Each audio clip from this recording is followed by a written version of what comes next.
Pernah gak sih kamu habis lari terus berenang di tengah laut dan tiba-tiba ketemu hewan besar warna hitam putih? Hewan apa ya itu? Mobula birostris? Bukan. Hewan ini bukan cuma besar, tapi juga dikenal sebagai salah satu predator paling cerdas di lautan. Sebelum kita bahas lebih lanjut, perkenalkan kami dari kelompok 7 dengan anggota bagi berikut.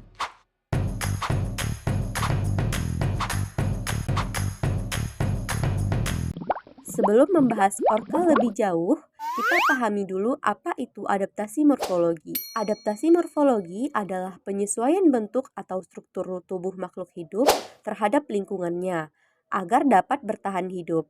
Selain adaptasi morfologi, ada juga adaptasi fisiologi yang berkaitan dengan fungsi kerja tubuh dan adaptasi perilaku yang berkaitan dengan kebiasaan atau tindakan makhluk hidup. Jadi singkatnya, morfologi itu berkaitan dengan bentuk tubuh, fisiologi berkaitan dengan fungsi tubuh, sementara perilaku berkaitan dengan tindakan ataupun kebiasaan. Oke, setelah Rai jelasin adaptasi morfologi, sekarang kita kenalan dulu yuk sama orkanya. Nama ilmiahnya adalah Orcinus orca.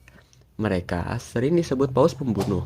Padahal, sebenarnya orca itu lumba-lumba terbesar di dunia loh.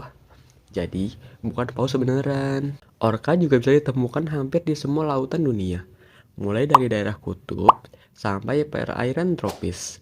Walaupun sebenarnya mereka paling suka perairan dingin yang makanannya melimpah. Nah, untuk status globalnya sendiri masih data division.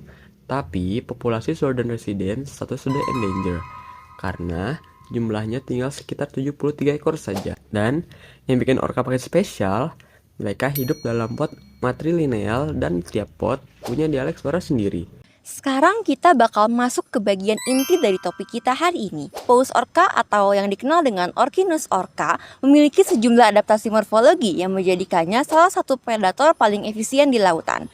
Bentuk tubuhnya fusiform atau streamline, menyerupai torpedo dengan bagian anterior dan posterior yang meruncing sehingga hawatan air itu berkurang dan kecepatan renang meningkat. Struktur ini memungkinkan orca berenang dengan efisien saat melakukan migrasi maupun mengejar mangsa. Selain itu, sirip dada atau flipper yang lebar dan fleksibel berfungsi sebagai alat kemudi untuk mengatur arah, menjaga keseimbangan, dan juga melakukan manuver tajam ketika berburu. Ekor horizontal yang digerakkan oleh otot-otot punggung dan abdomen menghasilkan gaya dorong utama, memungkinkan akselerasi tinggi dan juga perubahan kecepatan yang cepat. Sirip dorsal yang tinggi, terutama pada jantan dewasa, membantu menjaga stabilitas tubuh saat berenang serta dapat berperan dalam identifikasi individu dan seleksi seksual. Variasi bentuk dan ukuran sirip dorsal antara populasi juga mencerminkan adaptasi terhadap kondisi lingkungan dan strategi berburu yang berbeda. Orca memiliki lapisan blubber yang tebal di bawah kulit yang berfungsi sebagai isolator termal, cadangan energi, dan juga pelindung mekanis bagi organ tubuh sehingga memungkinkan spesies ini hidup pada berbagai kondisi perairan, dari tropis hingga kutub. Pola warna hitam yang kita sudah tahu pada bagian dorsal dan putih pada bagian ventral memberikan kamuflase. Dari atas tubuh tampak gelap dan menyatu dengan laut dalam, sedangkan dari bawah bagian ventral yang terang menyatu dengan cahaya permukaan. Orca juga memiliki 40-56 gigi berbentuk kerucut yang kuat untuk mencengkram dan merobek mangsa.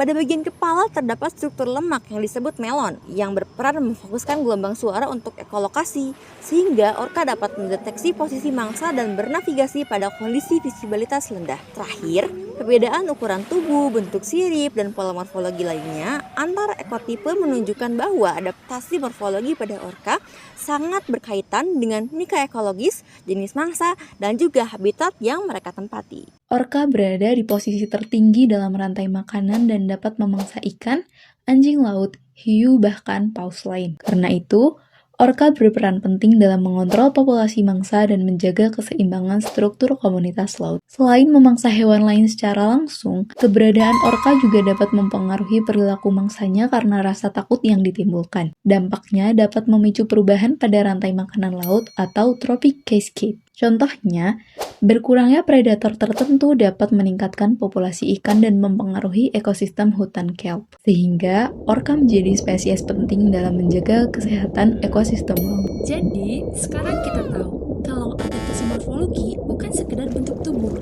tetapi cara cara organisme bertahan dan berinteraksi dengan lingkungannya. Adekku cantik